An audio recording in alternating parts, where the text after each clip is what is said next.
Бүгүн бизде торговлябыздын уландысуу дей берсек болот. Биз бир жумадан бери марафон кылып келатабыз. $1 менен да аз сумма менен азыр счетубузду көтөрүп келатабыз. И бизде дагы 2 күн бар толук. Бүгүн бизде дагы торговля болот. И бүгүнкү максат балансты где-то бир 20% көтөрүшүбүз керек болот да. Система анти-мартин дела менен торговля кылабыз да. Бүгүн бизде технический анализ, уровеньдерди коебуз, уровеньдерди табабыз и ошол уровеньдерден бүгүн биз торговля кылып обучение кылабыз да. Вот.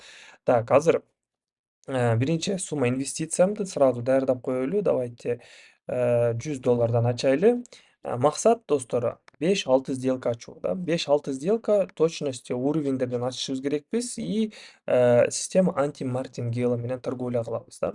Акыркы видеороликтерде мен айтканмын бул система анти-мартингела кандай иштейт экендигин и бүгүн ошол система менен иштейбиз и технический анализ бүгүн бизде мындай жөн эле графикти карап уровеньдерди коюп анализ кылабыз да.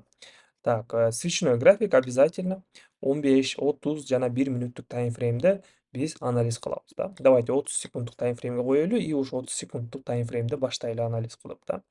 Так, биринчи валютная параларды биз жакшы уровеньдерди көрүшүбүз керекпиз да. Жакшы уровеньдерди табышыбыз керекпиз же восходящий трендти табышыбыз керек болот да.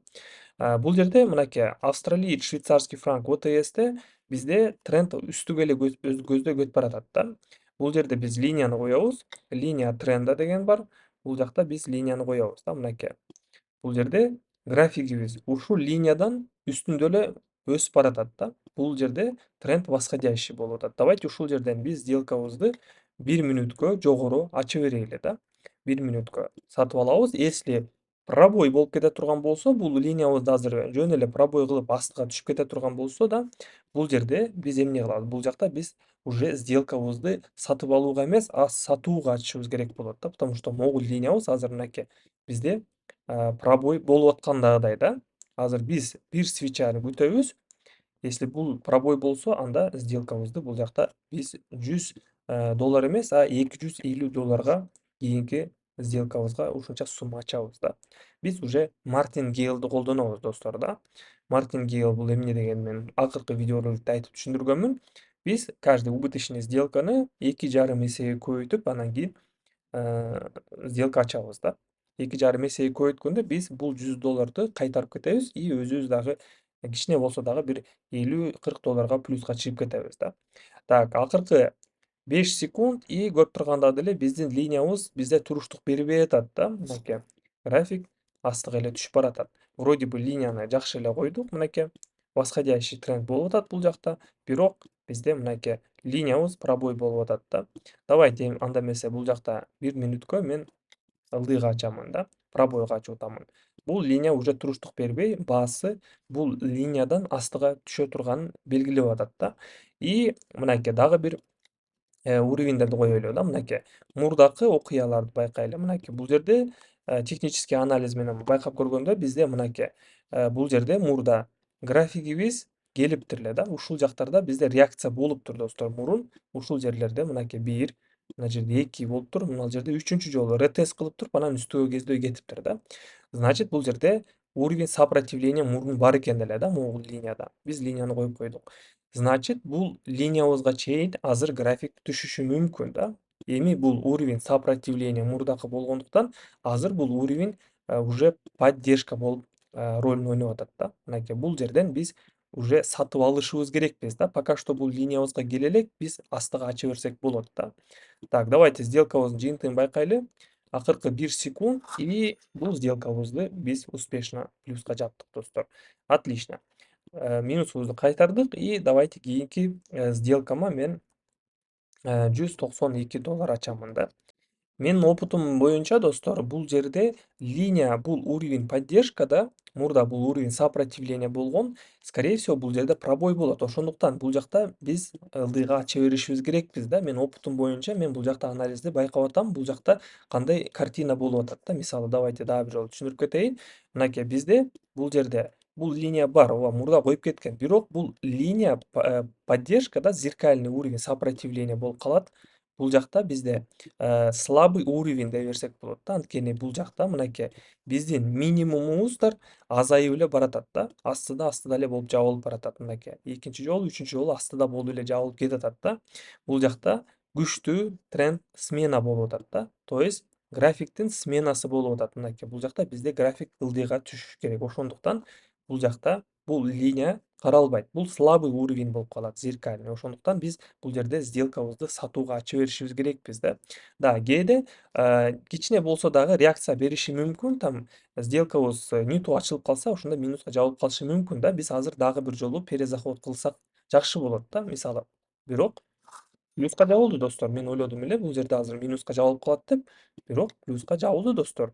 26 пунктка даже жаап берди плюска. Ладно, анализибиз в общем жакшы эле иштеп берди.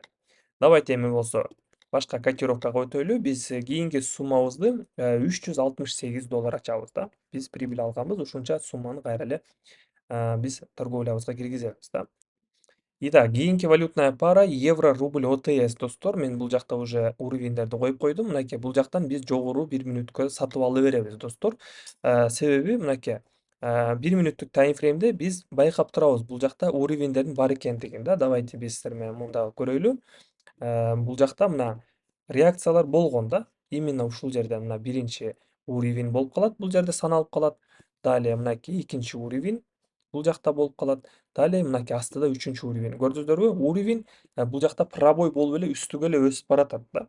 То есть мынакей биринчи уровеньди пробой кылды, тешти да, мынакей. Бул жактан пробой кылып, дальше пробой кылып туруп үстүгө кетти. И далее бул жакта коридордо ушул уровеньдерде эле ойноду да, мынакей үстүгө, астыга, астыдан үстү. Анан кийин бул үстүнкү уровень пробой кылды, сопротивлениябыз уже поддержка болуп калды, бирок туруштук бербей кайра астыга түштү. Биздин биринчи уровень поддержкабызга. Далее көтөрүлүп отскок берди уровеньден. Далее бул уровеньди пробой кылып туруп кайра бул уровеньден тебинип туруп анан кайра үстүгө кетип калып атат. И азыр болсо мына биринчи уровеньибизге, үстүнкү сопротивлениябызга келип бул жакта отскок болуш керек да. Ошондуктан мен бул жакта сделкамды сатып алууга ачтым и бул сделкамды плюска жаптым достор. Так, $706 биз пайда көрдүк и бул сделкамды дагы давайте 706 эмес, хотя бы бир $500 ачайлы, 1 мүнөткө. Бул жакта биз уже уровеньди отрабатывать эттик да, уровеньден уже секирип кетти. Ошондуктан давайте кийинки котировкага өтө берели да. Кийинки валютная пара австралиец доллар ОТС болот. Австралиец доллар ОТСте бизде мынакей графигибиз көтөрүлүп келип эле бизде бул жакта график токтоп атат мынакей ушул линиябызда. Бул жерде бизде возможно сопротивление болуп калышы мүмкүн. Сразу 1 мүнөткө $500 бул жакта сатууга ача беремин достор да. И давайте мен өзүм көз карашымды силерге түшүндүрүп кетейин да. График боюнча бул жакта бизде мына тренд восходящий болуп келаткан, мына көтөрүлүп эле келаткан да. Далее графигибиз ушул линиябызда токтоду. Значит, бул жакта график сатуучу бул жакта графигибизди көтөргүзбөй астыга түшүрүп атат да. Бул жакта сатып атышат. Мынакей бир отскок болду, кайра эле экинчи ушул эле уровеньден отскок берип атат и азыр уровеньге кайра келип атат. Бул жакта мен мурдакы эле окуяны карап, бул жакта сделкамды сатууга ачып атамын да. Давайте жабылышын байкайлы. 20 секунд. И бул сделкабыз көрүп тургандагыдай эле достор уровень сопротивлениядан графигибиз күчү токтоп атат да. Бул ушул уровеньде да. 10 секунд и мен смело айта алам, бул сделкамды уверенно плюска жаптым деп да. Если бул сделкабыз плюска жабылганда, биз ошондо балансыбызды плюс-минус где-то бир $1000 чейин көтөрүп атабыз да. $1000 көтөрүп атабыз. Давайте дагы бир жолу ачайлы. Башка котировкага өтөлү. Эгерде силерге трейдинг сферасы кызыктуу болсо достор, анда ушул видеороликке лайктан басып жана каналыма катталыңыздар достор. Бардык маалыматтарымды, өзүмдүн обученияларымды, курстарымды менин ачык телеграм каналымда алсаңыздар болот достор. Бул телеграмдын ссылкасы видеонун описаниясында болот же комментариянын башында болот. Ошол жака өтүп катталып алсаңыздар болот достор. Бул жакта жаңы видеороликтер чыкканда жана бардык важный маалыматтарды ушул жака жүктөп турамын. Жана биздин VIP чатыбыз бар. VIP чатыбызда күндө 2 маал торговля болот. Биринчи сессия күндүзү саат 3-тө жана экинчи сессия кечинде саат 9-да. Ушул жакка мен сделкаларымды командага жөнөтүп турам. Сиздер дагы кошулуп алсаңыздар болот, достор. Кошулуш бекер, эчтеке акча төлөбөйсүздөр. Болгону жазып кошулуп алсаңыздар болот да. Видеороликтин астында ссылка болот. Ошол жактан өтүп каттап алыңыздар. Дирхам китайский юань валютная парадан ачабыз кийинки сделкабызды. Бул жакта бизде интересный картина болуп атат, достор. Мынакей көрүп аткандай деле биз акыркы сделкабыздай окшош болуп атат. Графигибиз бул жакта подъемго кетип баратып эле бул жакта азыр токтоп жатат да. Возможно, достор, бизде бул жерде бычий флаг болушу мүмкүн да. Кайра тренд уланышы мүмкүн. Бирок биз бул жерде мынакей кичинекей болсо дагы бизде мындай траекториясы ылдыйга түшүп баратат. Бул жакта 1 мүнөткө биз сатууга ачышыбыз керек биз азыркы учурда. Если пробой болгондо, ошондо гана биз сделкабызды жогору ачышыбыз керекпиз да. Мисалы, могул жерде кээ бир секреттер болот. Мынакей восходящий тренд болуп атканда, бул жакта биз жогору ачышыбыз керекпиз да. Астыга ачпайбыз, жогору ача беришибиз керекпиз. Бул жерде бизде мынакей графигибиз тоже тренд восходящий эле болуп атат азыркы учурда. Бирок мындай кичине промежуток времяда могул жерде бизде мынакей траекториясы алмашып атат. Мындай кыйшык болуп астыга түшүп баратат. Ошол моментте биз сделкабызды покупкага эмес, сатууга ачып калышыбыз керек болот. Потому что бул жакта мен жанагы акыркы сделкамда айткандагыдай эле бул жерде сопротивление болуп атат, күрөш болуп атат. Пока что бул жакта мынакей сатуучулар ушул линиядан жогору көтөргүзбөй атат. Ошондуктан биз сделкабызды бул жакта могул үстүнкү пиктерден сделкабызды сатууга ачышыбыз керекпиз да, могул жерлерден. Азыр бизде сделкабыздын жабылышына 1 секунд, и бул сделкабызды дагы биз плюска жаптык, достор. Отлично. 5 плюс кылдык, и 5 плюс менен балансымды $8105 чейин көтөрдүм да. Результат жакшы, достор. Болгону $2000 калды. $10,000 чейин, если $2000 дагы прибыль кылсам да, буюрса эртең бүрсү күнү понедельникке чейин уже счёттон мен акча чече берсем болот да. Сиздерге дагы ушу наглядно көрсөтүп атам да, что $1 деле сиздер акча, ушундай реально акча тапсаңыздар болот экендигин деп да. Ушул менен, достор, бүгүнкү торговлябыз бизде бүттү. И биздин VIP чатыбыз жөнүндө айта кетейин, достор. Айткандагыдай эле торговлябыз бизде 2 маал болот.